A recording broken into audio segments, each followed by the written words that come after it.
Shalom, selamat pagi, puji Tuhan Bapak Ibu, Saudara yang terkasih dalam Yesus Kristus Tuhan. Senang rasanya di tahun 2022 kita boleh tetap setia untuk kita boleh memuji, mempermuliakan dan melayani Tuhan.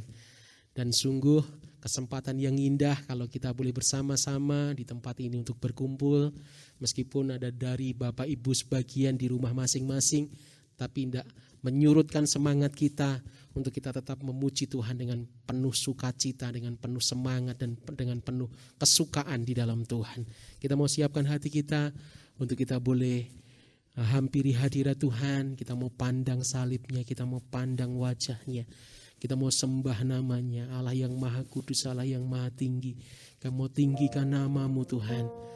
Haleluya, sungguh Tuhan, dengan segenap hati, dengan segenap jiwa kami mau hampiri hadirat-Mu. Kami puji namamu, kami mau memuliakan Engkau Tuhan dengan segenap hati kami.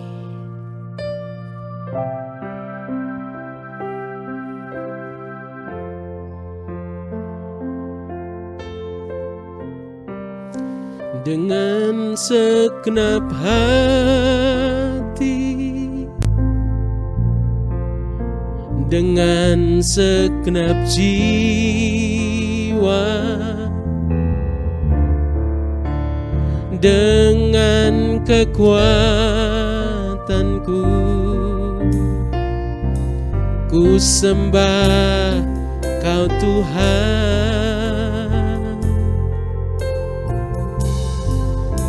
Dalam kekudusan-Mu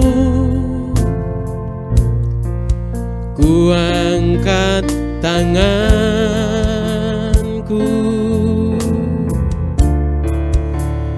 ku rindu selalu dalam hadirat-Mu. Amin. Dengan segenap hati, dengan segenap hati, dengan segenap jiwa, dengan kekuatanku,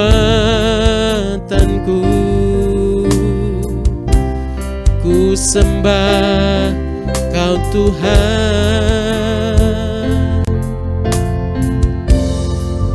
Dalam kekudusan-Mu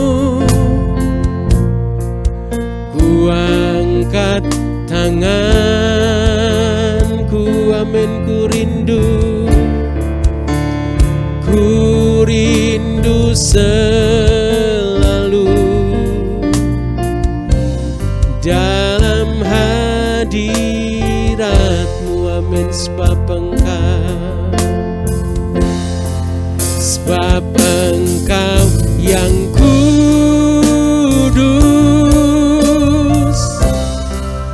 anak domba Allah, darah-Mu tercurah di atas Kalvari. Amin.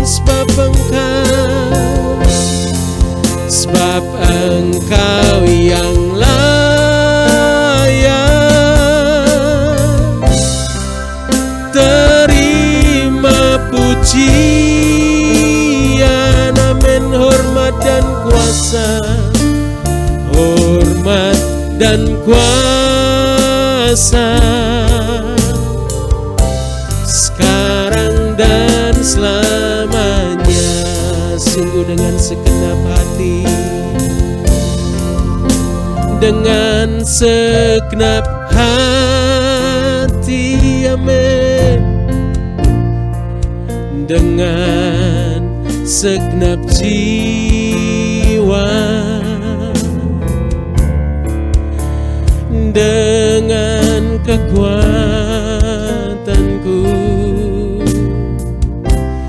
ku sembah Kau Tuhan.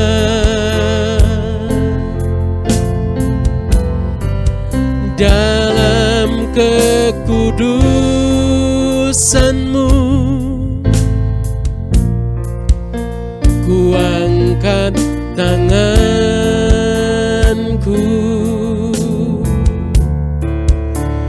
ku rindu selalu dalam hadirat-Mu. Sungguh sebab Engkau yang kudus, sebab Engkau yang kudus,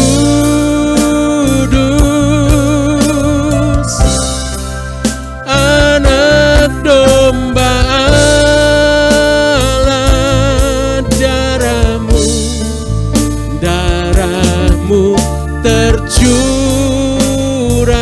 amin, di atas Kalvari, di atas Kalvari, amin. Sebab Engkau yang layak, sungguh Tuhan, sebab Engkau yang layak. Terima pujian, terima pujian, amin. Hormat dan kuasa, hormat dan kuasa, sekarang dan selamanya. Sungguh sebab Engkau yang kudus, sebab Engkau yang kudus,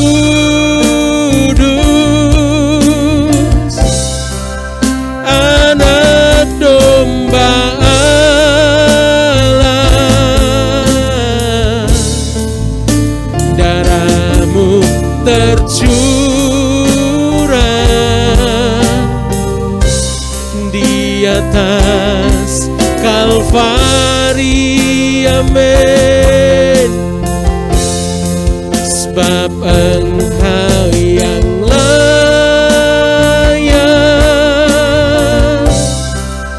Terima pujian,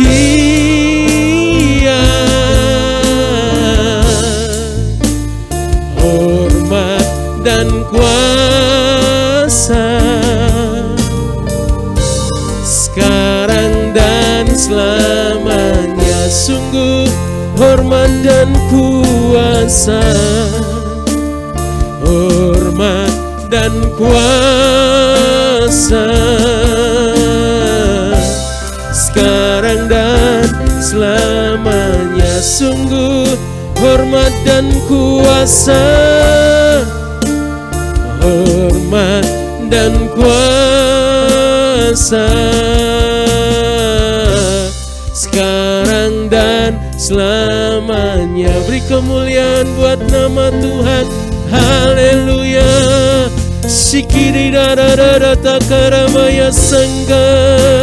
Sungguh hormat dan kuasa, pujian, kemuliaan, kemasyuran hanya bagi-Mu Yesus, Allah yang kudus, Allah yang suci. Tinggi-tinggi kami sanjung nama-Mu, haleluya. Shikira kami sembah Tuhan dengan segenap hati, dengan segenap kekuatan kami. Kami tinggikan, kami puji nama-Mu, sebab hanya Engkau saja. Sungguh Allah yang layak disembah, Allah yang layak disanjung, Allah yang layak ditinggikan, dimuliakan. Haleluya. Shikidara patakarana Shikirararararaya. Sungguh Engkau Allah yang baik, Allah yang sungguh baik, Allah yang sangat baik. Tiada dapat kami menghitungnya.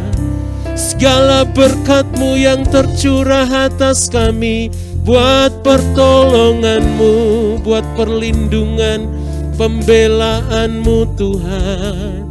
Sempurna sungguh bagi kami.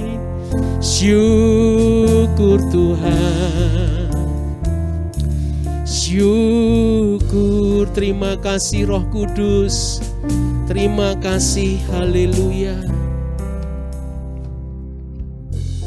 Sungguh Engkau Roh Allah yang hidup memenuhi setiap kami Tuhan. Sehingga bukan oleh gagah dan kuat kami Tuhan, kami ada sebagaimana kami ada. Sungguh semua oleh karena anugerah, pertolongan, kasih setia Tuhan saja yang terus mengiring hidup setiap kami umat-Mu ya Tuhan.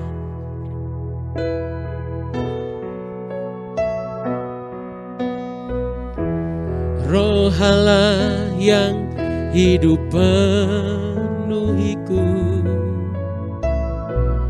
Roh Allah yang hidup pulihkanku, turunlah harapan ke atasku, membangkitkan kuasa-Mu, amin. Roh Allah, Roh Allah yang hidup penuhiku, Roh Allah yang hidup pulihkanku, turunlah harapan ke atasku, membangkitkan kuasa-Mu, amin. Membebaskan hidup yang terbelenggu, memulihkan hati mereka yang terluka, serta mencelikan mata yang buta. Jadikan hidupku alat-Mu, dipenuhi urapan baru, menyatakan kebesaran kuasa-Mu. Sungguh membebaskan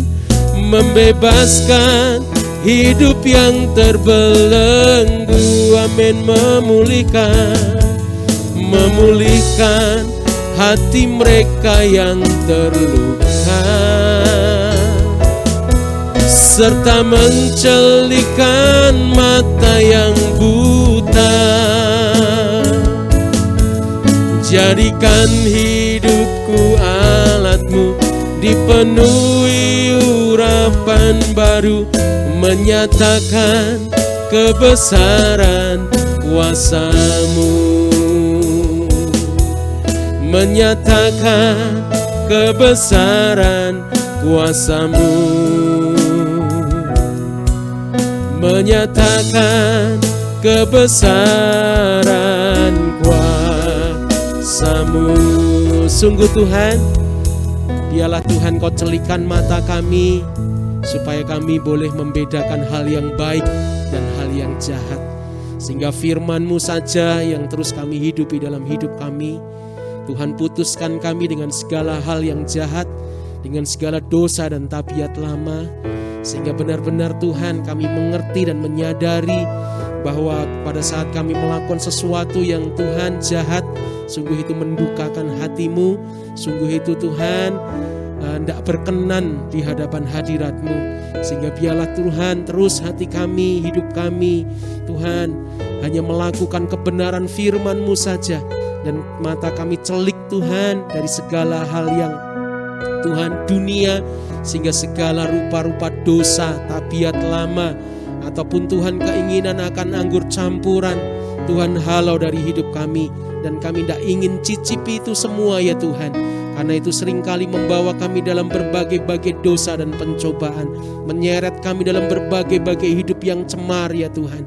Karena kami rindu, kami mempersembahkan hidup kami sebagai persembahan yang kudus, yang berkenan di hadapan hadirat-Mu. Sehingga biarlah terus firman-Mu saja ya Tuhan yang kami mau hidupi dalam hidup kami, dengan setia, dengan sungguh, dengan segenap hati, dengan sepenuh hati Tuhan. Kami benar-benar mau menjadi pelaku-pelaku firman Tuhan. Roh Kudus, tanpa Engkau kami tidak mampu ya Tuhan.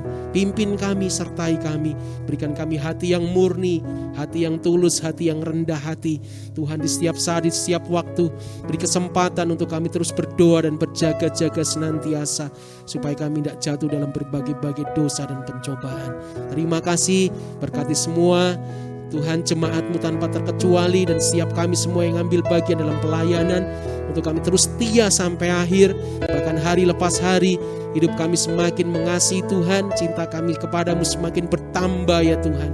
Dan kami rindu Tuhan, kami boleh menjadi saksi-Mu, menjadi alat-Mu Tuhan, untuk kepujian dan kemuliaan bagi nama-Mu. Urapi setiap kami semuanya Tuhan, berikan sukacita untuk kami boleh memuji dan menyembah-Mu. Roh Kudus, pimpin kami, pimpin ibadah kami di dalam nama Yesus. Haleluya, amin. Shalom, puji nama Tuhan. Ada sukacita Bapak Ibu Saudara sekalian yang dikasihi Tuhan.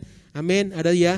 Sungguh semua itu oleh karena Tuhan yang memberikannya kepada kita semuanya. Kepada Bapak Ibu Saudara sekalian yang dikasihi Tuhan.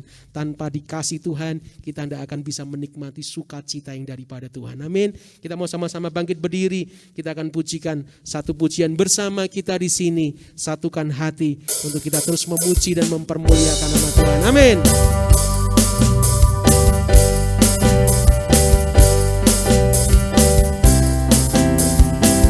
Kita mau berikan tepuk tangan kita yang terbaik. Bersama kita di sini, satukan hati dalam kasih untuk memuji. Amin. Masuk hadiratnya, masuk hadirat Tuhan. Tinggalkan keraguan, sembahlah Dia. Sama-sama katakan, bersama kita. Bersama kita di sini, satukan hati dalam kasih untuk memuji. Amin. Amin. Masuk dalam hadiratnya, masuk hadirat Tuhan. Tinggalkan keraguan, sembahlah Dia. Kita mau sama-sama lupakan segala sedih dan gundah. Lupakan segala sedih dan gundah. Amin. Luaskan kuasa Tuhan bekerja dengan segenap hati, dengan segenap hati dan jiwa. Puji yang maha mulia. Bersama kita di sini, satukan hati dalam kasih untuk memuji. Yes, haleluya. Masuk hadirat Tuhan. Amin. Tinggalkan keraguan, sembahlah Dia. Lupakan segala sedih dan gundah. Lupakan segala sedih dan gundah. Luaskan kuasa Tuhan bekerja dengan segenap hati, dengan segenap hati dan jiwa. Amin. Puji yang maha mulia, puji yang maha mulia. Amin. Bersama kita di sini, satukan hati dalam kasih untuk memuji. Amin. Masuk dalam hadiratnya, masuk hadirat Tuhan. Tinggalkan keraguan, sembahlah Dia. Sungguh masuk dalam hadirat Tuhan, masuk hadirat Tuhan. Tinggalkan keraguan, sembahlah Dia. Sungguh masuk dalam hadiratnya, masuk hadirat Tuhan. Tinggalkan keraguan, sembahlah Dia. Amin. Beri kemuliaan buat nama Tuhan yang paling meriah. Amin. Hanya masuk dalam hadiratnya Tuhan ada sukacita melimpah. Amin Bapak Ibu.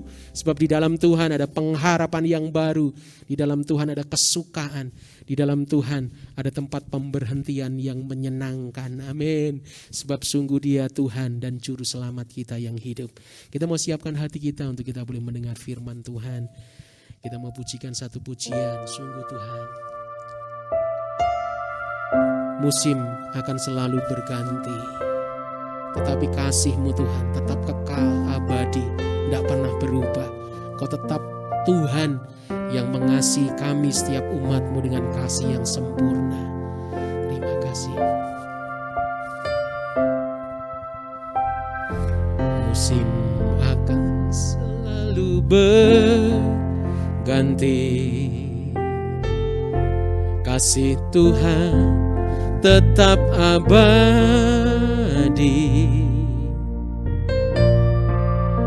tak akan berubah sampai selamanya.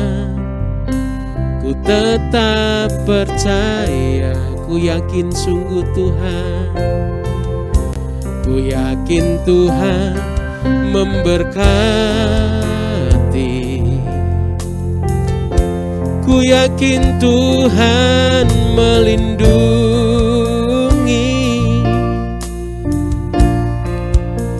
Burung di udara Tuhan pelihara, karena kasih-Nya sungguh musim akan selalu berganti. Musim akan selalu berganti, kasih Tuhan kekal abadi,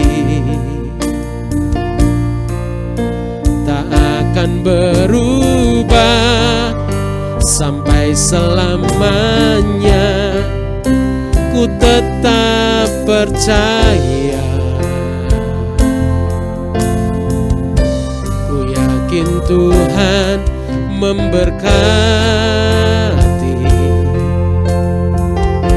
ku yakin Tuhan melindungi.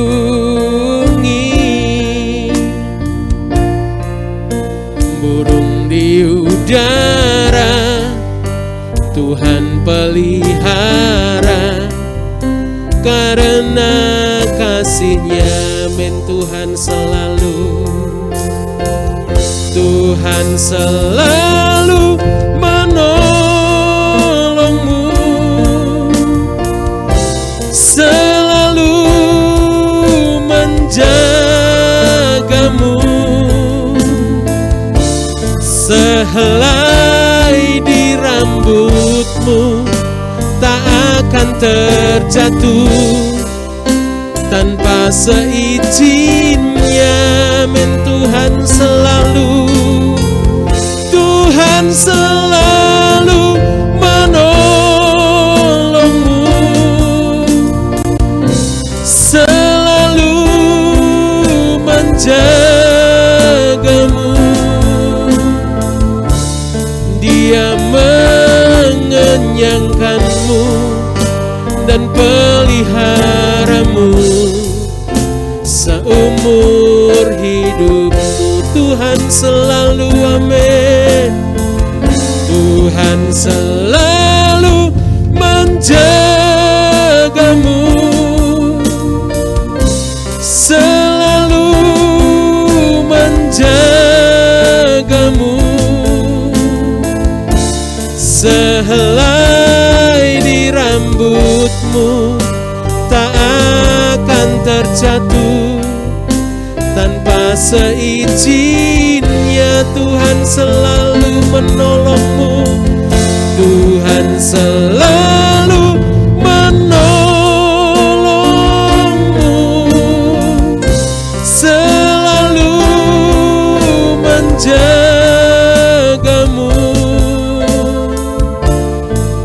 Dia mengenyangkanmu dan peliharamu seumur hidupmu. Tuhan selalu, Tuhan selalu menolongku, selalu menjagaku.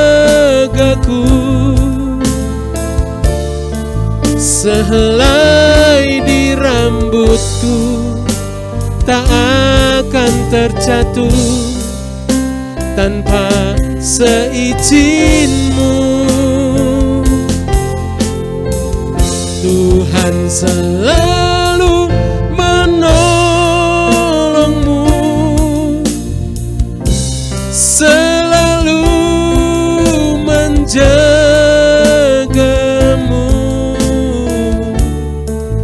Dia mengenyangkanmu dan peliharamu seumur hidupmu. Dia mengenyangkanmu dan peliharamu seumur hidupmu. Amin. Dia mengenyangkanku, Dia mengenyangkanku dan peliharaku seumur hidupku. Sungguh Tuhan, Kau Allah yang setia. Engkau akan menolong hidup kami dan setiap umat-Mu dan orang-orang terkasih kami. Dan Tuhan, Kau akan menjaga setiap kami dan semua jemaat-Mu dan orang-orang terkasih kami dengan perlindungan-Mu yang ajaib, dengan pertolongan-Mu yang ajaib, dengan pembelaan-Mu yang ajaib Tuhan. Sehingga terus Tuhan kami dinaungi dengan perlindungan Allah yang maha tinggi. Kami bersyukur Tuhan, sehingga segala sesuatunya Tuhan, semuanya boleh berjalan dengan baik karena pertolongan-Mu saja. Terima kasih Tuhan. Kami berdoa buat semua jemaat-Mu tanpa terkecuali. Kami berdoa juga buat orang-orang terkasih kami, Tuhan, istri, suami, anak-anak kami, orang tua kami, kakak adik kami, saudara handetolan, sahabat kami, orang-orang terkasih kami. Tuhan, biarlah mereka terus ada dalam segala perlindungan-Mu, ada dalam pertolongan Tuhan. Terima kasih Tuhan. Terima kasih, yang sakit Tuhan sembuhkan, yang lemah Tuhan kuatkan, yang susah Tuhan hiburkan, yang berbeban berat Tuhan berikan pertolongan dan kelegaan. Dan yang dalam keperluan kebutuhan Tuhan, Kau yang memberkati, mencukupi semua yang diperlukan setiap kami, jemaat-Mu Tuhan, dan orang-orang terkasih kami. Sehingga Tuhan, kami terus ada dalam pemeliharaan, berkat dan pertolongan Tuhan. Terima kasih Tuhan. Kami berdoa buat bangsa dan negara kami Indonesia tercinta. Berkati bangsa kami Indonesia Tuhan. Berkati Bapak Presiden kami Bapak Joko Widodo. Berkati Tuhan Wakil Presiden kami Tuhan, Bapak Ma'ruf Amin Tuhan. Begitu pula TNI Polri Tuhan, dan semua pejabat dari tingkat yang tertinggi sampai tingkat yang di bawah. Biarlah semua ada dalam pertolongan-Mu, sehingga Tuhan, bangsa kami ada dalam segala perlindungan dan pembelaan Tuhan. Terima kasih Tuhan, berikan keamanan, berikan damai sejahtera, berikan Tuhan sukacita. Dan Tuhan, kami berdoa biarlah bangsa kami Tuhan dipenuhi api kemuliaan-Mu Tuhan. Terima kasih, sebentar kami akan mendengar firman-Mu. Roh Kudus urapi hamba-Mu, dan di dalam nama Tuhan Yesus kami berdoa, haleluya, amin. Puji nama Tuhan, Bapak Ibu Saudara sekalian, kembali kita akan mendengarkan firman Tuhan. Saudara, kita kembali melihat tentang iman di dalam Ibrani 11 di bagiannya yang terakhir. Saya beri judul, mereka tidak layak bagi dunia. Maksudnya saudara, bahwa tokoh-tokoh iman ini tidak dianggap oleh dunia dan tidak layak saudara. Tapi memangnya seperti itu saudara, itu yang ada. Dunia tidak mau menerima kita. Ya, Yesus pun datang, dunia tidak mau menerima. Memang saudara, kita tidak layak bagi dunia.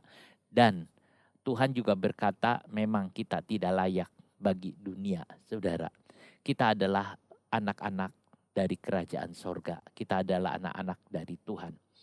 Ibrani 11, 35 sampai 40. Ibu-ibu telah menerima kembali orang-orang yang telah mati sebab dibangkitkan. Tetapi orang-orang lain membiarkan dirinya disiksa dan tidak mau menerima pembebasan, supaya mereka beroleh kebangkitan yang lebih baik. Ada pula yang diejek dan didera, bahkan yang dibelenggu dan dipenjarakan. Mereka dilempari, digergaji, dibunuh dengan pedang. Mereka mengembara dengan berpakaian kulit domba dan kulit kambing sambil menderita kekurangan, kesesakan dan siksaan. Dunia ini tidak layak bagi mereka. Mereka mengembara di padang gurun dan di pegunungan, dalam gua-gua dan celah-celah gunung. Dan mereka semua tidak memperoleh apa yang dijanjikan itu, sekalipun iman mereka telah memberikan kepada mereka suatu kesaksian yang baik. Sebab Allah telah menyediakan sesuatu yang lebih baik bagi kita. Tanpa kita mereka tidak dapat sampai kepada kesempurnaan. Saudara, kita lihat kembali tentang iman, lanjutan dari ayat atau ayat-ayat sebelumnya. Di sini dikatakan ibu-ibu telah menerima kembali orang yang telah mati. Maksudnya di Yunaninya gunaikos, itu bisa juga perempuan-perempuan, mereka telah kembali. Ini karena iman, saudara, bahwa mereka telah menerima kembali apa yang dulu mati itu, saudara. Nah, ini cerita tentang dibangkitkan dari antara orang mati. Ibu-ibu telah menerima kembali orang yang telah mati. Telah mati tapi dihidupkan lagi. Kalau saudara lihat di dalam perjalanan para rasul, di dalam kisah rasul-rasul, itu kita melihat dan kita membaca ada beberapa orang yang dibangkitkan dari antara orang mati. Misalnya Etikus, pada waktu Paulus sedang khotbah, di Etikus duduk di jendela, lalu dari tempat ketinggian Etikus jatuh, lalu kemudian mati. Tetapi Paulus datang dan mendoakan membangkitkannya dari antara orang mati. Kemudian kita lihat lagi Petrus dengan Dorcas.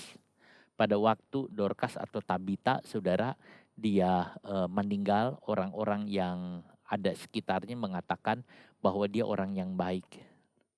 Lalu Petrus mendoakannya dan dia bangkit lagi. Saudara, hal itu memang ada. Itu dengan iman, percaya dengan iman itu terjadi. Saudara, sampai sekarang pun kita pernah mendengar ada kesaksian-kesaksian hamba Tuhan yang mendoakan orang yang sudah meninggal dan dengan seizin Tuhan bisa dibangkitkan lagi.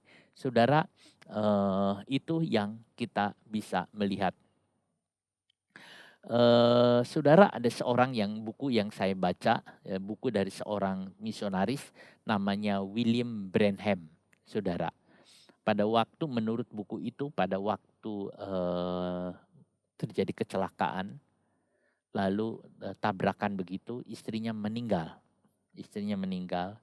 Terus kemudian William Branham berdoa kepada Tuhan, minta agar istrinya dia bangkitkan lagi, dihidupkan lagi. Kemudian istrinya itu hidup lagi, lalu istrinya menceritakan banyak hal. Setelah itu dia meninggal lagi. Saudara, ada banyak hal-hal yang kita melihat seperti itu. Kalau menurut kita, mana mungkin orang sudah putus nyawanya, otaknya sudah mati, udah berhenti, kok bisa jalan lagi? Saudara, tetapi iman bisa, Tuhan bisa membuat yang mati hidup lagi. Tapi pasti itu kehendak Tuhan, saudara. Bukan kemauan kita untuk langsung mendoakan semua orang mati jadi hidup lagi. Kalau Roh Kudus bicara dan kita ada iman untuk menanggapinya, tidak ada yang mustahil. Jadi saudara, tidak semua orang mati itu kita datangin, saudara. Nah, itu kita bisa lihat. Jadi sebenarnya masalah dibangkitkan dari orang mati, itu kita lihat ada dua bagian. Yang satu peristiwa seperti Dorcas, Etikus, Lazarus, itu mati, dibangkitkan, tapi nanti mati lagi. Dan yang kedua adalah kebangkitan orang mati. Pada saat Tuhan Yesus datang kali yang kedua, saudara, itu ada kebangkitan. Jadi pada saat Yesus datang kali kedua, itu ada kebangkitan dan kita memakai tubuh kemuliaan dan tidak mati-mati lagi. Saudara, kebangkitan itu adalah ajaran utama dari gereja, saudara. Gereja mengajarkan tentang kebangkitan dan pengakuan iman, saudara, mengatakan bahwa aku percaya kepada kebangkitan orang mati. Itu termasuk di dalam pengakuan iman, saudara. Jadi kita lihat kebangkitan di antara orang mati adalah bagian utama juga dari gereja, salah satu bagian. Sebab itu kita orang Kristen percaya akan hal itu terjadi, saudara, kebangkitan orang mati. Dan ini yang menjadi pengharapan orang Kristen. Bolak-balik Rasul Paulus bicara soal kebangkitan orang mati. Sehingga saudara, gubernur Romawi mengatakan kamu sudah gila. Sebab apa? Yang kamu ceritakan itu tidak masuk akal. Saudara, itu yang ada. Tetapi kita percaya hal itu. Kalau tidak ada kebangkitan orang mati, maka Yesus tidak dibangkitkan. Itu problemnya. Kalau Yesus tidak dibangkitkan, maka sia-sialah iman kita. Sia-sialah kita mengiring Yesus. Sia-sialah kita berjalan dengan Tuhan. Tetapi yang benar adalah Kristus sudah dibangkitkan. Yesus bangkit, itu yang benar, saudara. Kristus bangkit sehingga iman kita tidak sia-sia. Kita percaya terhadap adanya kebangkitan orang mati. Nah, itu yang kita lihat. Jadi ada dua hal yang kebangkitan. Tetapi yang dimaksud di dalam surat Ibrani ini tentu kebangkitan yang dialamin seperti oleh Etikus, oleh Dorcas, saudara. Dengan iman kita bisa berdoa kepada mereka yang mati. Kalau kita punya iman dan Roh Kudus suruh, saudara, dan kita berkata di dalam nama Yesus, maka orang mati itu juga akan bangkit, saudara. Sebab nama Tuhan adalah nama yang menghidupkan, nama di atas segala nama. Jadi ini kita lihat ibu-ibu telah menerima kembali orang-orang yang telah mati. Kemudian sebab dibangkitkan, tetapi orang-orang lain membiarkan dirinya disiksa. Orang-orang lain membiarkan dirinya disiksa. Terjemahan lain mengatakan yang lainnya dianiaya. Saudara, ada orang yang dibangkitkan dari kematian, tapi ada orang yang membiarkan dirinya disiksa atau dianiaya. Nah, dalam bahasa Yunani kata dianiaya itu tumpaniso. Tumpaniso itu adalah semacam tambur, saudara. Tambur itu kayak apa ya, drum gitu ya, drum, saudara. Gendang begitu, saudara. Lalu kemudian biasa dipukul. Pukul. Nah, ini adalah sejenis orang menyiksa pada waktu itu, saudara. Jadi orangnya itu diambil lalu direntangkan, saudara. Sudah itu dipukul. Pukul terus, dipukul terus, dipukul terus, dipukul terus, dipukul terus. Sampai dia mati. Itu salah satu penyiksaan. Tetapi kenapa orang mau ngalamin itu?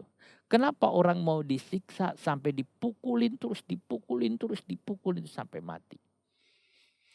Karena mereka punya iman. Karena mereka tidak mau menyangkal Tuhan. Ada seorang namanya Eleazar, ini ada di Talmud, saudara. Seorang ahli Taurat yang Yahudi, yang pemimpin juga. Dia dipaksa untuk makan daging babi, paksa. Kita tahu orang Yahudi tidak akan makan daging babi karena itu termasuk makanan haram, saudara. Lalu kemudian dipaksa dia nggak mau, dipaksa dia nggak mau. Akhirnya dipukul supaya makan. Sebab kalau dia makan orang itu menjadi najis, tapi dia enggak, dan dia rela menerima pukulan yang luar biasa itu. Saudara, itu ada yang dinamakan iman. Jadi saudaraku, hal-hal seperti itu ada. Jadi dipukul. Kita melihat banyak hal kalau saudara lihat di dalam kegerejaan di daerah-daerah seperti daerah orang-orang komunis, saudara. Misalnya buku yang saya baca tentang orang Kristen itu, dia dipukul kakinya sampai pincang jalannya, saudara, karena Injil. Ada lagi orang yang dicabuti kukunya. Kadang-kadang kita berkata ngeri dan kita mengatakan, mengapa dia mau? Mengapa dia mau? Cuman satu, saudara, yang dia pikir adalah kemuliaan yang dia akan terima. Dan memang itu yang harus dihadapinya, saudara. Itu yang kita lihat. Kadang-kadang kita berpikir, oh betapa ngerinya menjadi Kristen. Betapa mengerikannya ikut Tuhan. Tetapi saudara, bukan di situ problemnya. Problemnya karena dunia membenci kita. Itu yang menjadi intinya. Nah, saudara tidak menerima pembebasan. Kalau ini dan tidak mau menerima pembebasan, nggak mau dibebaskan. Mengapa mereka tidak mau dibebaskan, tidak mau dilepaskan? Sebab mereka dipaksa untuk menyangkal Yesus. Waktu Wurmbrand diteror, saudara, dia masuk ke dalam ruangan untuk cuci otak, saudara. Dia masukkan lalu dimasukkan ke dalam satu kurungan dan speaker itu diarahkan ke telinganya dia. Dia harus berdiri sepanjang hari. Di kiri kanannya itu ada paku, saudara, sehingga dia tidak bisa duduk, dia tidak bisa goyang. Kalau goyang ketusuk, dia ada di situ. Dan ada suara-suara mengatakan Yesus itu salah, Yesus itu jahat, komunis itu baik, dan terus menerus, saudara. Supaya tujuannya ada dua, mati atau gila. Tetapi Wurmbrand berdoa, dan dia bisa lewat itu semua, saudara. Jadi ada orang-orang yang seperti itu, saudara. Nah, mereka lebih suka menderita sebab tahu kemuliaan yang akan diperolehnya. Kita ini, saudara, akan mendapat satu kemuliaan yang jauh lebih indah dari penderitaan yang kita dapat karena Kristus. Sebab itu kalau kita mengalami masalah karena Kristus, bersukacitalah kita sebab kita menerima kemuliaan. Itu adalah keuntungan, saudara. Jadi sebenarnya orang-orang yang dianiaya karena nama Yesus, saudara, karena nama Yesus, itu dia mendapat satu rejeki atau keuntungan. Mendapat sesuatu keuntungan. Sebab penderitaan karena Kristus itu telah menjadi satu keuntungan bagi kemuliaan yang kekal yang akan diterimanya. Itu, saudara. Mungkin saudara tidak mengalami aniaya seperti itu karena kita hidup di negara yang baik, negara yang toleransinya tinggi. Saudara, kita ada di dalam negara yang baik, yang bagus. Saudara, tetapi kita harus menekuni atau bergumul terhadap keinginan-keinginan kita, saudara. Saudara harus mau maju melangkah, saudara. Mungkin saudara menderita, aduh kok kayak gini sih. Harus bangun pagi, harus berdoa, harus baca Alkitab, harus pergi ke gereja. Kan enak di rumah online saja, enak di rumah. Tapi saudara harus pergi, harus jalan. Enakan di rumah, saudara bisa santai-santai. Saudara enggak begitu. Saudara, apa yang saudara korbankan buat Tuhan itu baik. Jadi istilahnya, saudara, kita kasarannya ya, kita mencari penderitaan karena Tuhan. Bukan karena diri kita sendiri, bukan karena lain. Kita mencari penderitaan yang karena Tuhan. Misalnya kita bangun pagi-pagi untuk kita berdoa, kita melangkah sesuatu, itu buat kita penderitaan.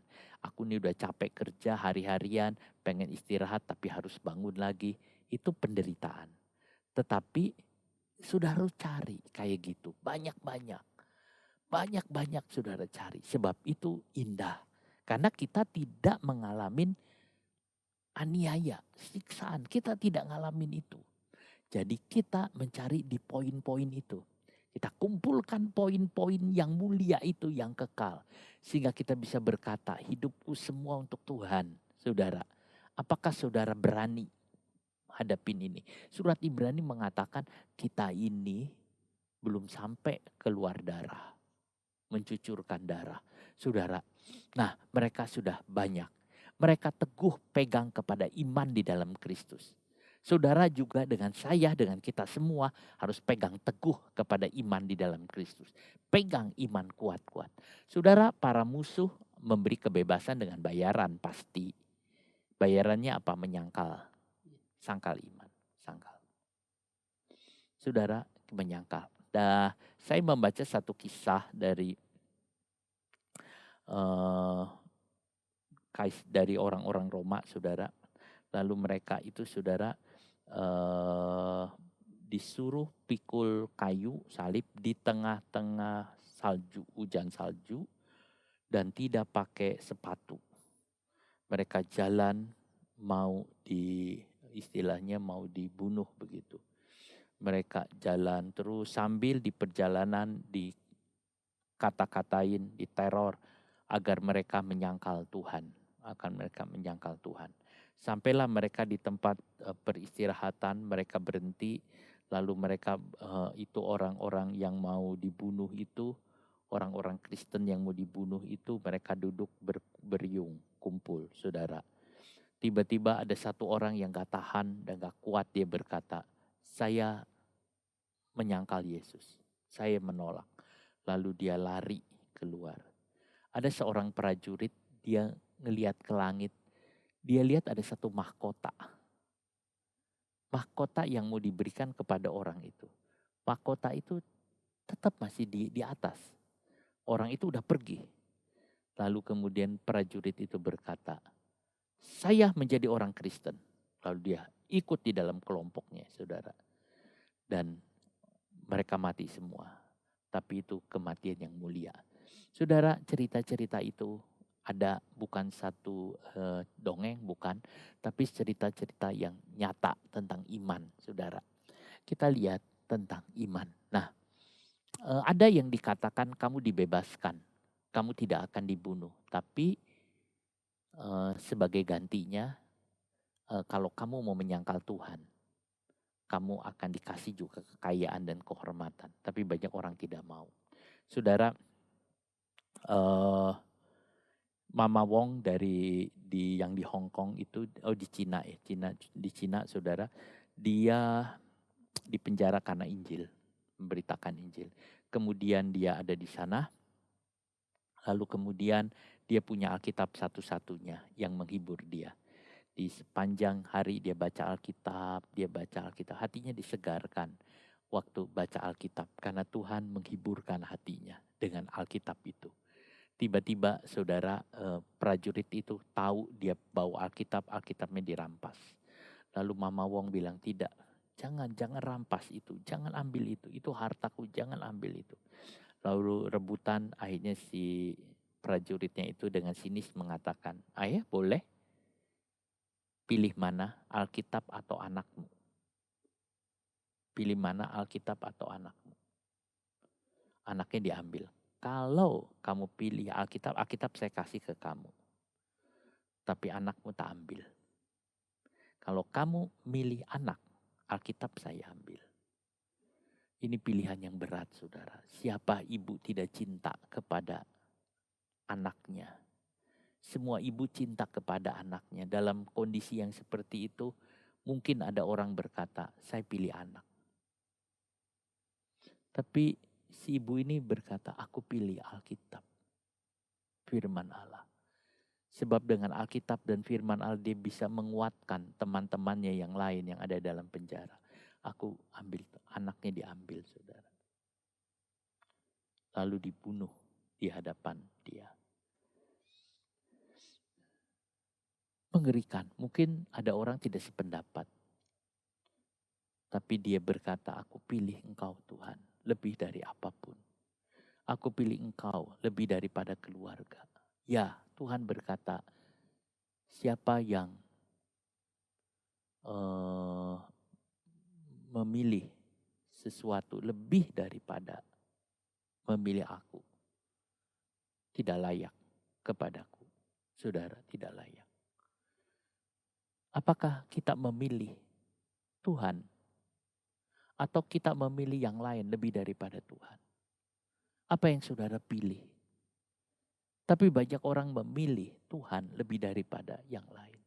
Ini mereka yang kita ceritakan dan saksikan.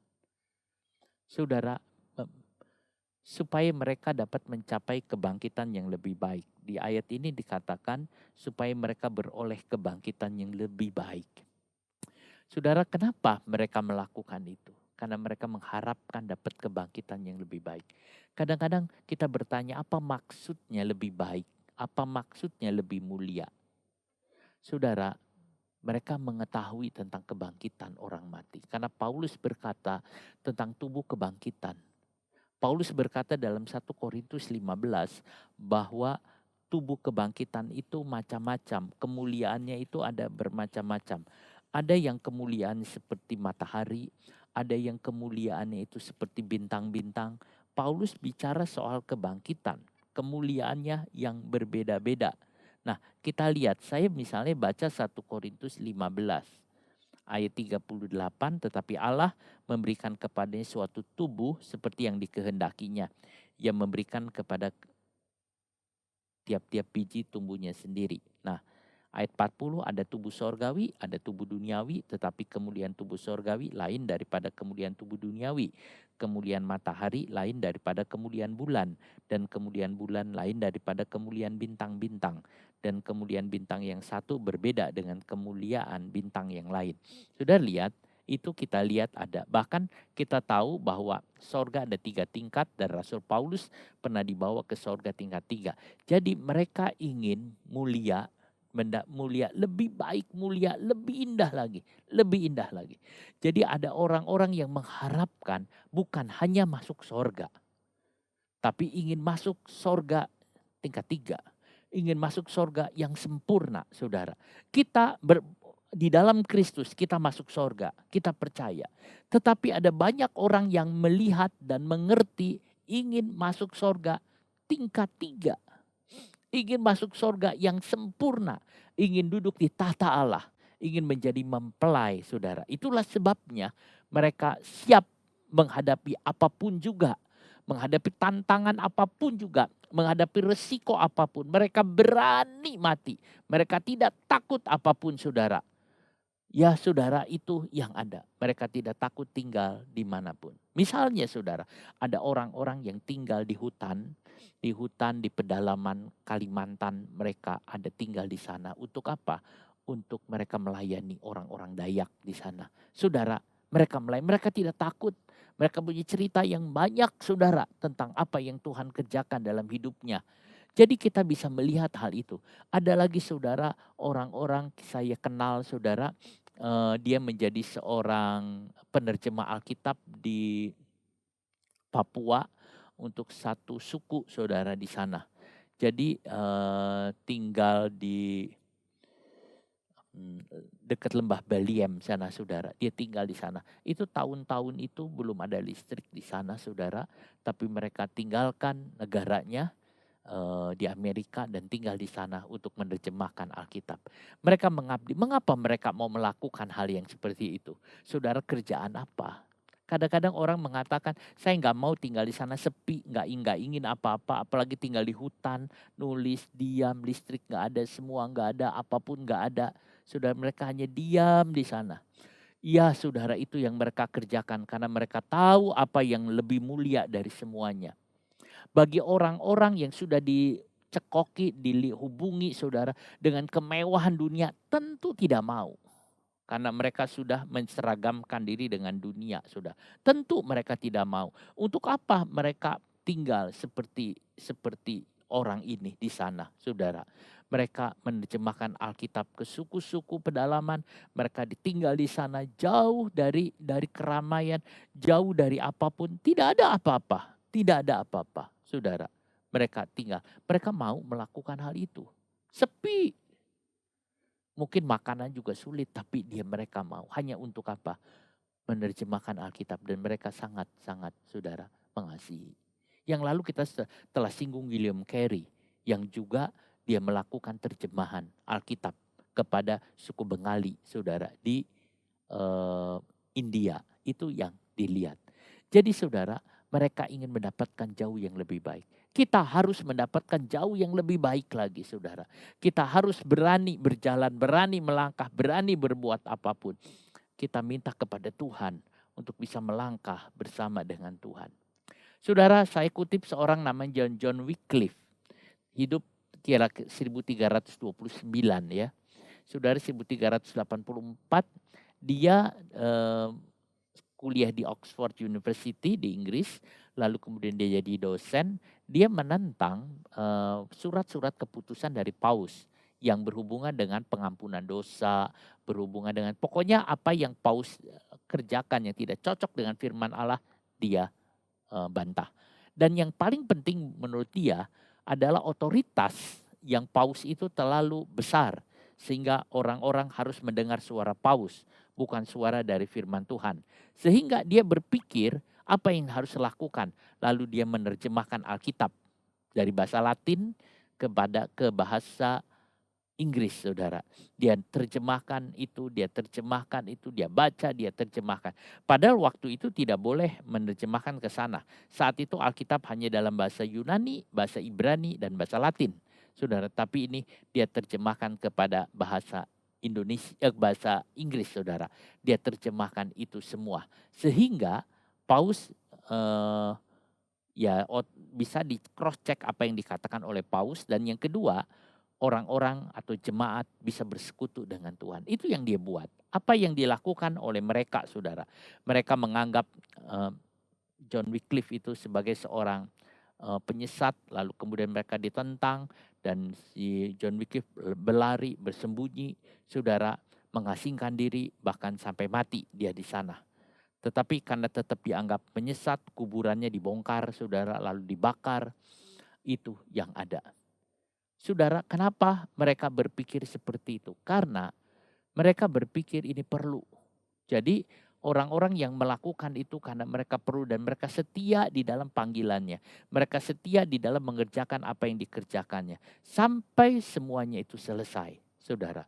Itu yang ada. Seorang John Wycliffe yang kita bisa lihat. Dimusuhi, tetapi dia bisa menyelesaikan pekerjaan Tuhan. Kemudian Alkitab bilang ada orang yang diejek dan dihina. Kalau saya kembali di Ibrani 11 ini, ayat 36, ada pula yang diejek dan didera, bahkan yang dibelenggu dan dipenjarakan. Jadi ada karena iman, orang itu diejek dan didera. Kita lihat ada orang suka mengejek-ejek. Sampai sekarang, saudara, banyak orang yang mengolok-olok Yesus. Yesus dulu diolok-olok, saudara. Orang banyak mengolok-olok. Waktu di kayu salib pun diolok-olok. Kalau engkau anak Allah, coba turun. Nah, saudara, kadang-kadang diolok-olok, dihina. Orang Romawi mengolok-olok, menamparnya, dan sebagainya, saudara. Yesus diolok-olok dan disalibkan. Itu yang ada. Bahkan sampai sekarang Yesus diolok-olok. Mereka mengolok-olok. Mereka menyebut macam-macam, saudara. Menyebut tentang Yesus kawin. Lalu mereka gambar-gambar Yesus. Kemudian mereka coret-coret, saudara, dan sebagainya. Itu hal-hal yang orang-orang lakukan. Saudara, Yesus pun sampai sekarang masih diolok-olok. Memang, saudara. Ya, dunia memang tidak suka dengan Yesus. Sebab nama Yesus, nama segala-galanya. Bukan hanya dunia, tetapi juga bukan hanya Yesus, tetapi juga gereja Tuhan diolok-olok, saudara. Mereka menghinakan. Jadi biasa kalau gereja itu diolok-olok. Nabi Elisa diolok-olok oleh anak-anak muda. Dia mengatakan, hai si gundul naiklah, hai gundul naiklah. Sampai akhirnya 2 ekor beruang datang menerkam mereka. Saudara, bangsa Israel diolok-olok orang Filistin. Orang Kristen juga mengalami banyak hinaan. Ada yang dihina, ada yang diejek, ada yang diolok-olok. Mereka cerita macam-macam. Mereka menghina tentang Tuhan kita. Mereka menghina Yesus. Mereka menyindir. Mereka mulai mengatakan tentang Yesus tidak bangkit dan sebagainya, saudara. Sebab apa? Sebab dunia tidak layak bagi mereka. Iya. Sebab itu olok-olokan datang. Saudara, kita mendengar ada gereja ditutup. Ada gereja tidak boleh ada jalan, saudara. Hal seperti itu terjadi. Saudara, itu yang dialami. Seperti itu. Seperti itu, saudara.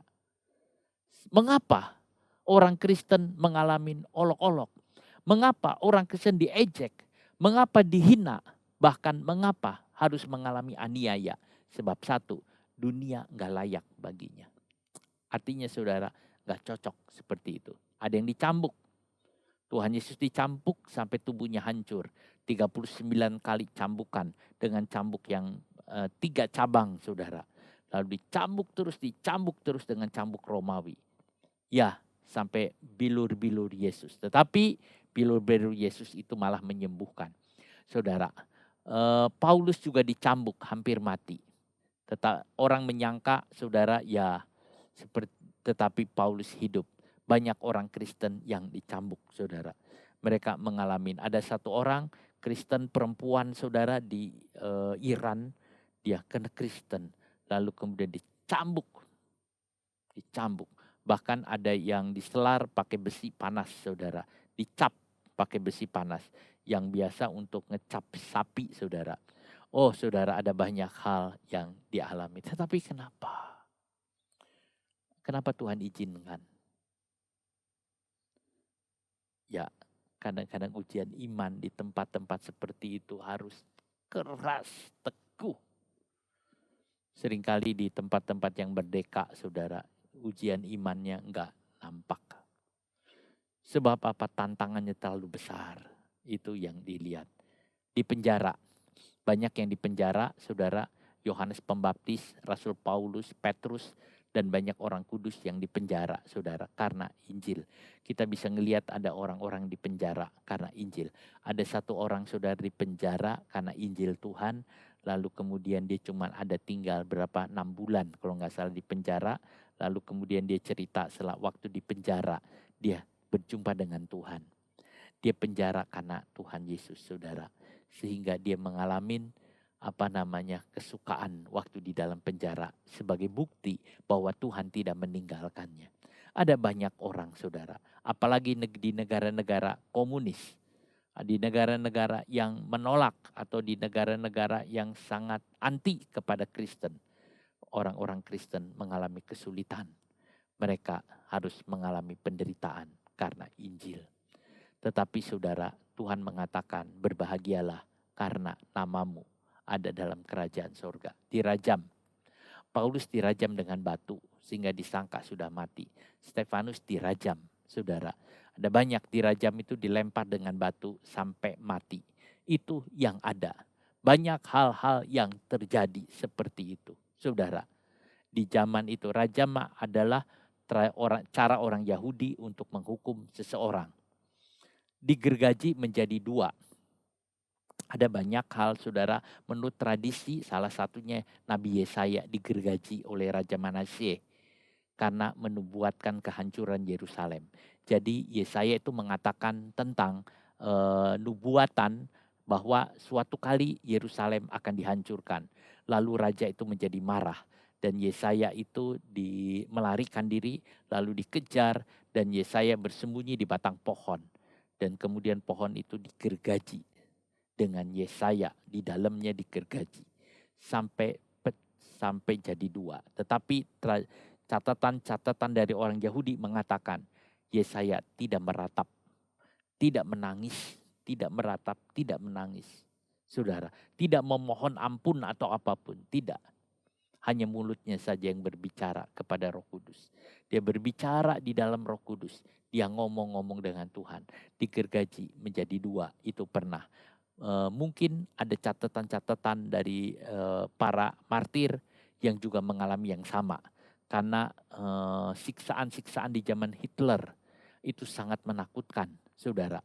Apalagi di siksaan-siksaan yang lain. Itu sangat mengerikan. Di banyak negara, saudara. Apakah sekarang sudah reda? Masih belum, saudara. Kita lihat beberapa negara seperti Korea Utara, lalu kemudian di Cina juga masih ada. Ada banyak beberapa negara di Nigeria, saudara. Lalu kemudian ada daerah-daerah banyak yang memangnya membuat kekristenan itu teraniaya. Tetapi mereka tidak takut. Mereka punya iman. Bukan karena mereka melawan, tetapi mereka punya keyakinan yang kuat. Dan keyakinan itu mereka rasakan bahwa Tuhan Yesus tidak meninggalkan. Di tengah-tengah penderitaan, di tengah-tengah kesukaran, di tengah-tengah kesulitan, Tuhan Yesus tidak pernah meninggalkan. Kita lihat kasusnya Sadrah, Mesah, Abednego bahwa Tuhan tidak meninggalkan, saudara. Ada yang dicobai, diuji, apakah tahan atau tidak. Diuji dalam berbagai hal, di dalam menghadapi persoalan-persoalan hidup. Saudara, kita mungkin tidak mengalami dianiaya, di penjara, dibelenggu atau yang lainnya. Tapi kita mungkin mengalami ujian-ujian, pencobaan-pencobaan yang ada tiap-tiap kali. Bisa pencobaan itu karena sakit penyakit. Bisa pencobaan itu karena lingkungan di sekitar. Bisa pencobaan itu atau apapun, saudara. Itu cobaan yang ada. Seringkali kita mengalami ujian itu, saudara. Dari manapun, saudara, ujian itu. Saudara harus punya iman menghadapinya. Bisa ujian keuangan, bisa ujian sakit penyakit, bisa ujian, saudara, anak, bisa ujian persoalan hidup, bisa ujian-ujian hubungan keluarga, ada ujian-ujian yang ada. Tetapi saudara nyatakan itu semua dan punya iman sampai saudara bisa ngalamin kemenangan yang gemilang di dalam Tuhan. Saudara, kita menang di dalam Tuhan, saudaraku. Itu yang ada. Cobaan ada. Jangan takut, hadapi semua. Sekarang mungkin cobaan itu yang ada hubungannya dengan COVID, saudara. Tapi saudara hadapi semua sampai menang. Ada yang dibantai dengan pisau. Yang dimaksud dengan ditulis di sini dibunuh dengan pedang. Pedang yang dimaksud di sini itu pedangnya pendek. Itu saya sebut pisau belati, saudara, yang tajam. Itu berarti bukan dibantai, sekedar dihantam, dipenggal begitu dengan pedang, tetapi itu dipotong-potong, saudara. Mengerikan, menakutkan. Tujuannya itu hanya satu, menggoncangkan jiwa orang itu supaya menyangkal Tuhan. Sebenarnya saudara, itu semua siksaan-siksaan, belenggu apapun, hanya satu tujuannya iblis, yaitu supaya mulut orang Kristen menyangkal Tuhan. Percobaan kecil, percobaan besar. Mungkin saudara mengatakan, aduh, dijauhkan, itu dijauhkan. Ya, tapi saudara, kadangkala ya harus dihadapi. Persoalan-persoalan dihadapi. Percaya kepada Tuhan. Jangan menyerah. Hadapi semua di dalam Tuhan. Dengan kekurangan. Mereka ada yang kekurangan, saudara. Paulus waktu kekurangan dia bekerja untuk menambahkan uang buat pelayanannya. Ada yang kekurangan, saudara. Hidup dalam kekurangan karena pemberitaan Injil, saudara. Ya, korban untuk memberitakan Injil. Dia mencurahkan hatinya sepenuh untuk pemberitaan Injil. Sehingga dia tidak memikirkan tentang nafkah hidupnya karena mempercayakan dirinya kepada Tuhan. Saudara, hidup di dalam kekurangan. Ya, enggak apa-apa, kurang karena Injil. Dan Tuhan yang akan menambahinya, saudara. Dan tetap Injil diberitakan walaupun hidup di dalam kekurangan, saudara. Ada yang hidup di padang gurun, ada yang hidup di hutan, ada yang hidup di mana-mana, saudara. Mereka menjual semua yang dipunyainya untuk Injil Tuhan. Ada orang kaya, saudara, yang menjual semua kekayaannya. Lalu dia pergi memberitakan Injil, saudara. Mereka menjual semua yang dipunyainya. Sehingga hidupnya hanya satu untuk Tuhan. Saudara, semua terjadi karena iman. Bahwa Tuhan itu hidup. Dan juga karena kasih akan jiwa-jiwa. Kita percaya, kita pergi, disuruh Tuhan membawa Injil Tuhan. Itu yang Tuhan amanatkan kepada semua orang Kristen. Dan kita menghadapi semua. Puji Tuhan, saudara. Sekali lagi saya katakan puji Tuhan. Kita hidup di negara yang baik, yang indah, yang toleran. Sehingga kita bisa beribadah dengan baik. Tapi ada banyak hal yang diperhadapkan dengan persoalan-persoalan yang berat, saudara. Dan harus dihadapinya. Saudara, ditindas. Ditindas itu ditekan, diancam, saudara. Terus ditindas. Bisa pukulan secara fisik. Bisa juga teror. Tadi saya katakan Wumbran diteror sampai saudara. Sampai supaya menyangkal Tuhan. Ada banyak teror, saudara, yang ada. Tetapi kita jalan dengan Tuhan. Oke. Walaupun teror itu ada, tetap kita melangkah dengan Tuhan. Saudara, itu yang ada. Diganggu, dianiaya, diperlakukan buruk. Ada yang diperlakukan semau-maunya sehingga dianggap sampah. Paulus mengatakan orang itu memperlakukan hamba-hamba Tuhan semau-maunya. Enggak direken, enggak dianggap, bahkan dianggap sebagai sampah. Ya, Paulus bilang kita memang dianggap sebagai sampah oleh orang-orang. Tetapi sebenarnya kita yang mulia. Tuhan menganggap kita mulia. Pekerjaan hamba Tuhan, pekerjaan Tuhan, pekerjaan dari orang percaya. Kadang-kadang dianggap tidak ada artinya. Dianggap sampah. Paulus merasakan itu. Bahwa dia tidak dianggap sama sekali. Saudara, Kalau ada orang-orang penting, orang-orang berpangkat, oh dia mengatakan, oh ya, dia hormati. Tapi kalau seorang pendeta, seorang hamba Tuhan, enggak dianggap. Mereka mengatakan, ya itu sampah, enggak dianggap. Bahkan dulu saking direndahkannya, dianggap bahwa pendeta-pendeta itu hanya minta-minta uang, hanya minta-minta uang saja. Saudara, itu yang muncul di dalam pemikiran banyak orang, padahal tidak begitu. Saudara, Paulus juga merasakan hal itu. Saudara, memang tidak dianggap. Orang Kristen ya mungkin gak dianggap, saudara. Tidak dianggap, kekristenannya tidak diperhatikan. Mereka mau menceritakan tentang kedudukannya sebagai seorang dokter, kedudukannya sebagai seorang ahli, kedudukan sebagai insinyur, kedudukan sebagai yang lain. Bukan kedudukan sebagai anak Tuhan, bukan kedudukan sebagai orang percaya. Mereka dihormati sebagai dengan kedudukannya yang lain. Ya, memang pekerjaan Tuhan, pekerjaan anak-anak Tuhan tidak dianggap. Sehingga dianggap dunia tidak layak baginya. Seperti itulah jadinya, saudara. Dunia tidak layak. Ya, memang kita tidak layak. Dunia tidak menerima kita, saudara. Mereka ada yang di kuburan-kuburan, terpaksa mereka lari untuk beribadah di dalam katakombe. Katakombe ini adalah kuburan di bawah tanah yang disebut katakombe. Biasanya mereka tutup itu kuburannya, lalu mereka pasang cerobong yang supaya tidak kelihatan, lalu supaya di dalamnya itu ada udara. Jadi ada cerobong yang keluar, lalu kemudian mereka ibadah di dalam katakombe itu. Sebab ditemukan di katakombe itu ada lambang-lambang orang Kristen, ada lambang-lambang mereka adakan pertemuan. Terpaksa. Mereka ibadah di kuburan, saudara, dalam kuburan. Ada lagi yang beribadah dengan sembunyi-sembunyi. Ibadah di tempat-tempat yang gelap dan sebagainya, saudara. Ya, saat itu mereka ngalamin yang demikian. Saudara membaca berita, ini koran yang dulu sudah lama, ISIS bantai 150 Kristen Suriah, saudara. Belum yang di Irak juga, saudara. Mereka membantai, mereka membunuh. Ya, Kristen mereka lalu bunuh. Kadang-kadang mengerikan berita-berita itu, dan itu sangat menakutkan, saudara.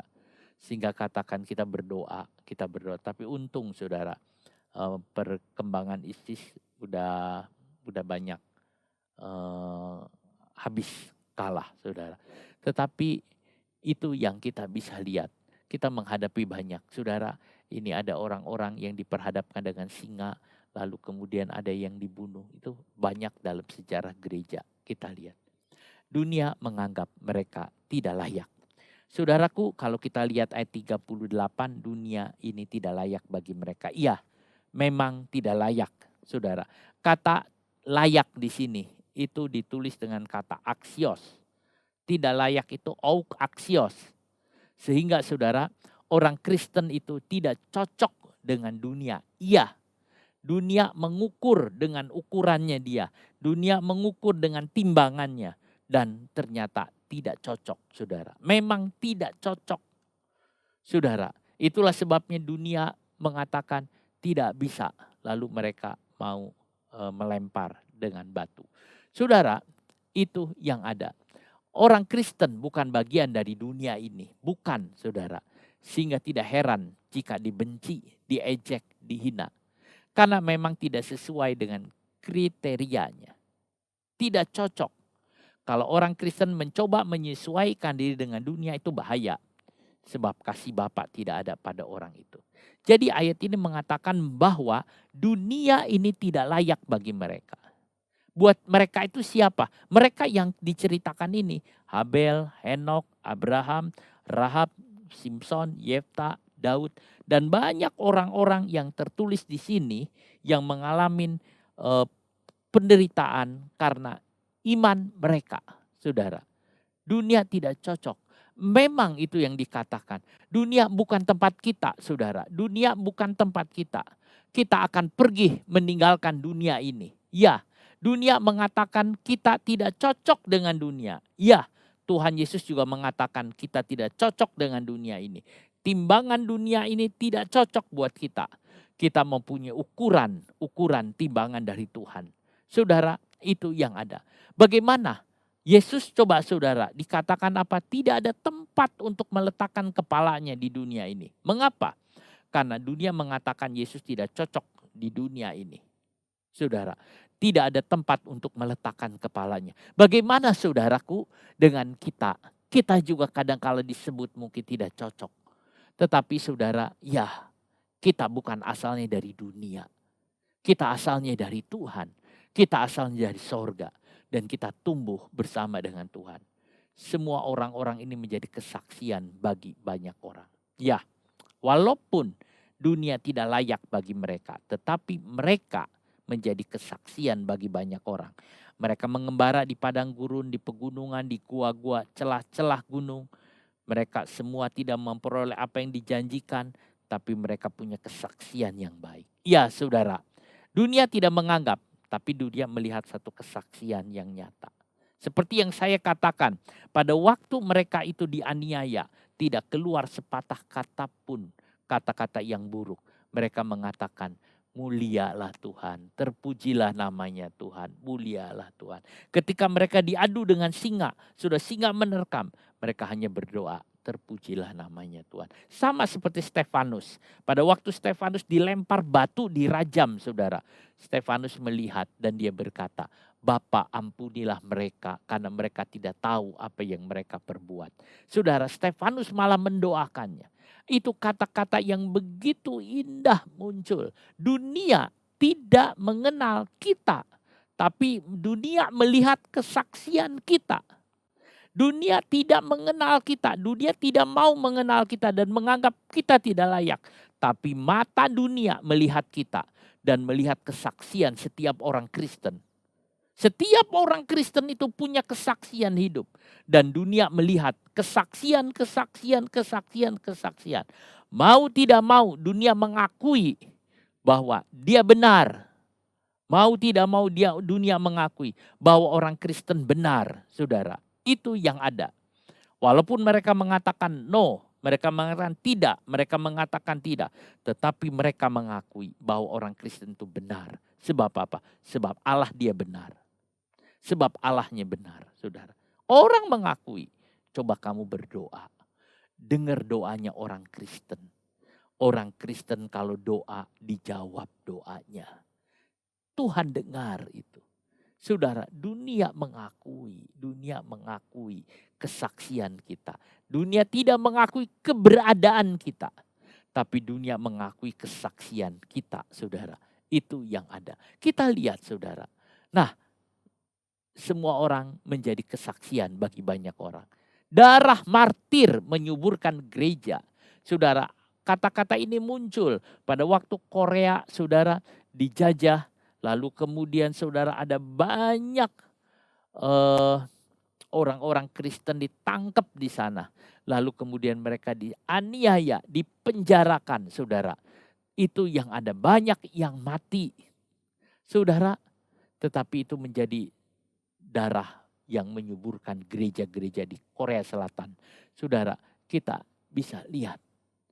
Saudara, ada banyak hal-hal yang terjadi.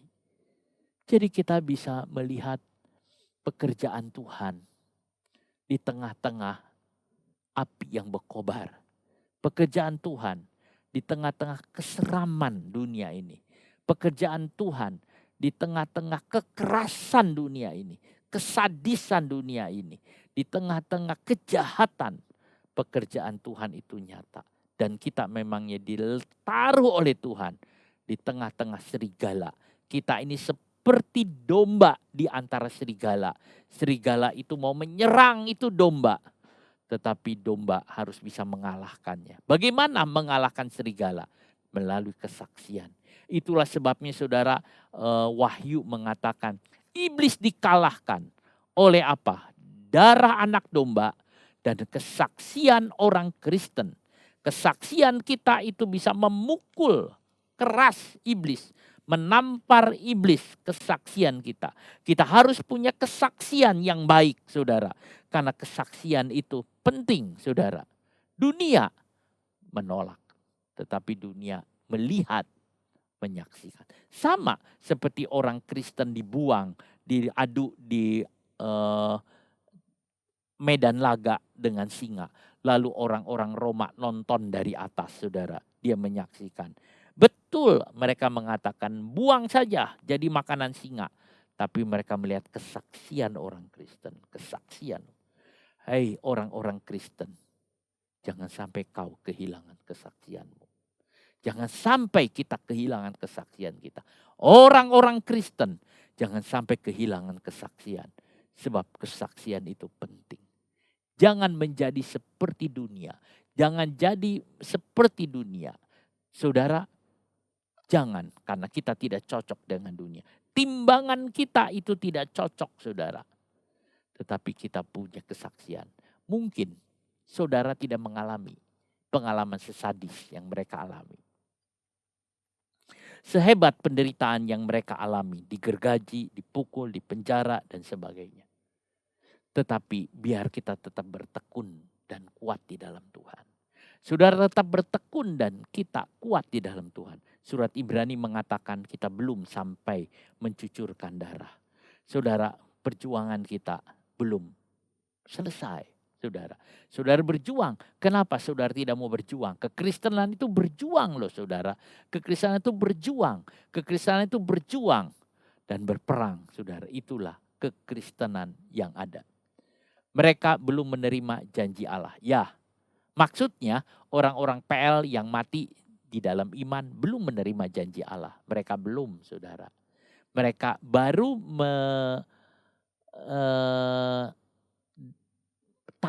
baru percaya kepada janji Allah. Tapi penggenapan janji Allah mereka belum.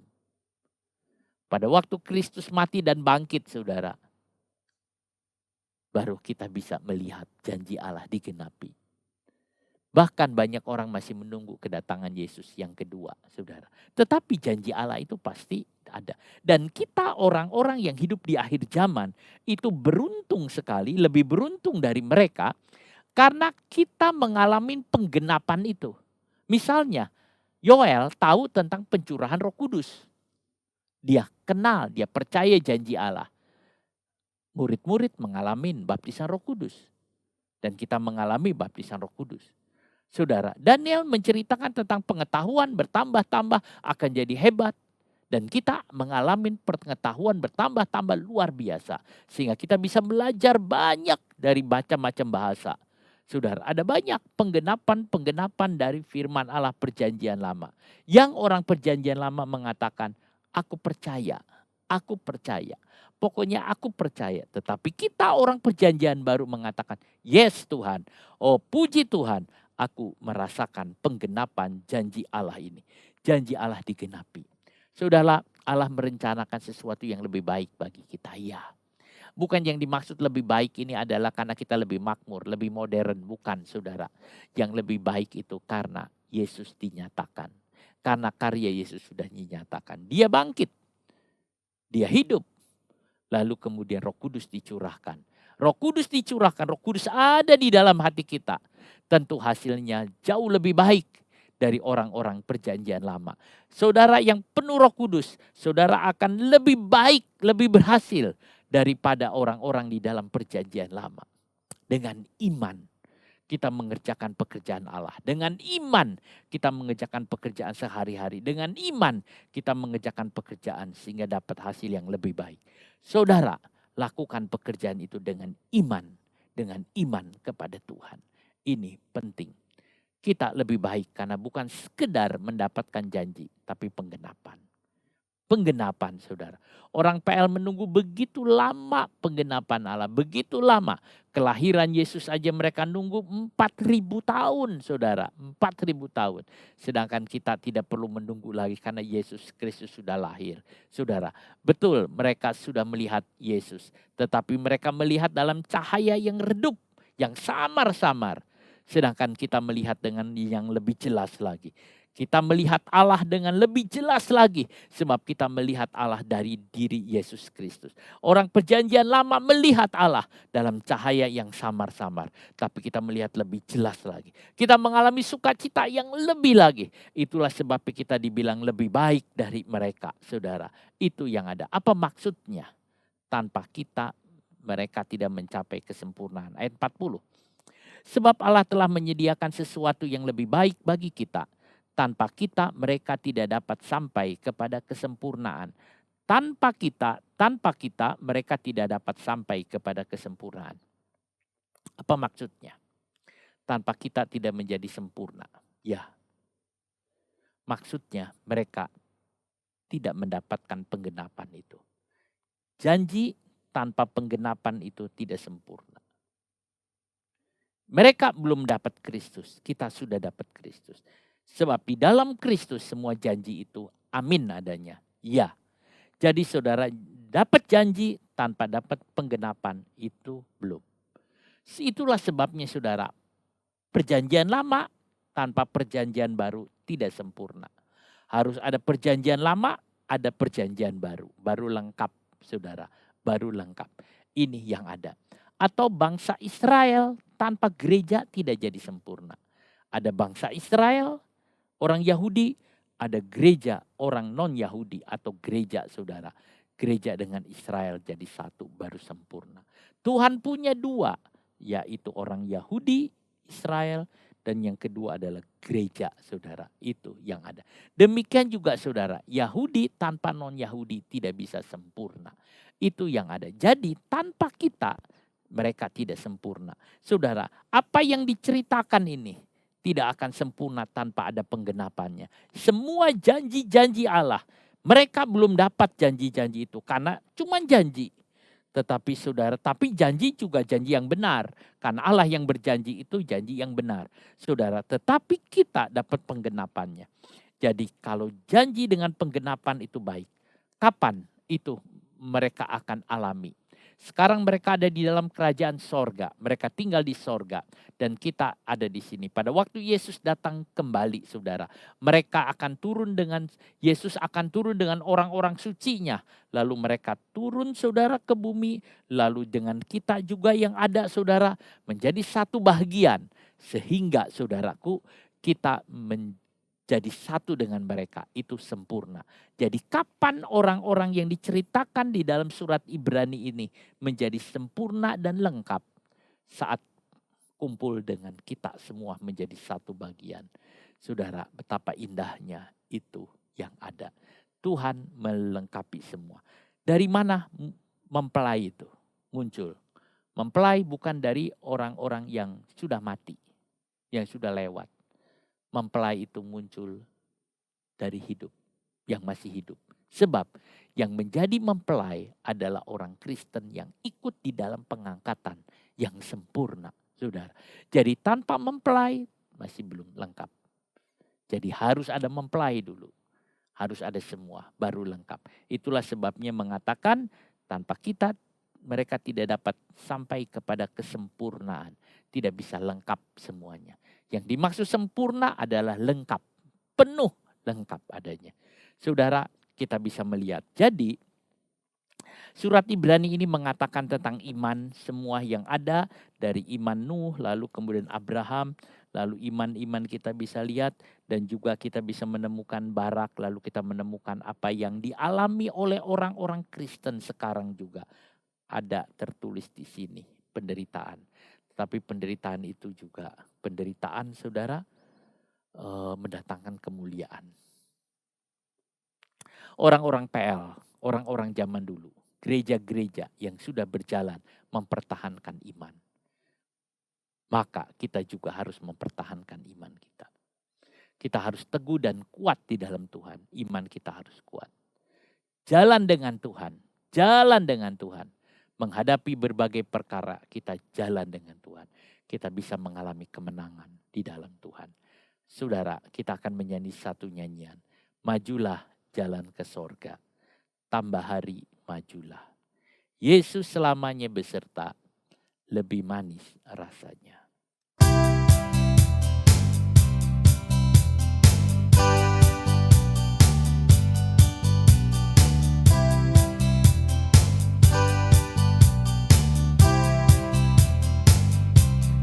Majulah jalan ke sorga, tambah hari majulah.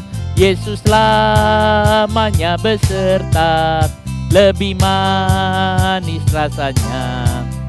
majulah jalan ke surga. Tambah hari majulah, Yesus lamanya beserta, lebih manis rasanya. Majulah jalan ke surga, tambah hari majulah, Yesus lamanya beserta, lebih manis rasanya. Saudara, maju jalan ke surga. Tambah hari majulah, Yesus selamanya beserta saudara, dan lebih manis rasanya. Majulah jalan ke sorga, tambah hari majulah, Yesus selamanya beserta, lebih manis rasanya. Sekali lagi, majulah jalan ke sorga, tambah hari majulah, Yesus lamanya beserta, lebih manis rasanya. Bapa di sorga, kami berterima kasih kepadamu untuk firman-Mu pada hari ini, mengajar kepada kami untuk mengerti iman. Terima kasih banyak Bapa, ada banyak tantangan yang kami hadapi, persoalan-persoalan hidup yang kami hadapi, tetapi kami mau berjalan bersama dengan Engkau. Sungguh Tuhan, dunia menolak kami, dunia tidak mengenal kami.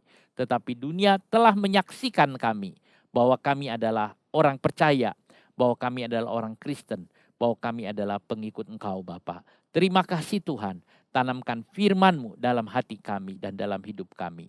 Bapa, terpujilah akan nama-Mu. Terima kasih Roh Kudus, terima kasih. Haleluya, haleluya. Tuhan berkati anak-anak-Mu, berkati mereka yang mendengar firman-Mu. Tuhan, biar firman-Mu berbicara, biar firman-Mu berbicara, biar firman-Mu berbicara. Ya Bapa, terima kasih Roh Kudus, terima kasih. Terpujilah akan nama-Mu Bapa, terima kasih Tuhan. Tuhan, Engkau berkati anak-anak-Mu dengan berkat yang dari Tuhan. Berkati sekolahnya, berkati pekerjaan, berkati apapun Tuhan yang dibuatnya. Terima kasih Tuhan Yesus, terima kasih Roh Kudus. Saudaraku yang kekasih dalam nama Tuhan Yesus Kristus, terimalah berkat kasih karunia dari Tuhan Yesus, kasih dari Allah Bapa, dan persekutuan dalam Roh Kudus menyertai saudara sekalian mulai sekarang sampai selama-lamanya. Demi nama Tuhan Yesus. Amin. Menang besar di pihak kita. Menang besar di pihakku, menang besar di pihakku. Tuhan peranggantiku, ku berdiam juga. Oh, menang besar di pihakku, ya oh. Menang besar di pihakku, haleluya. Menang besar di pihakku. Tuhan peranggantiku, ku berdiam juga. Menang besar di pihakku, menang besar di pihakku, menang besar di pihakku. Puji Tuhan.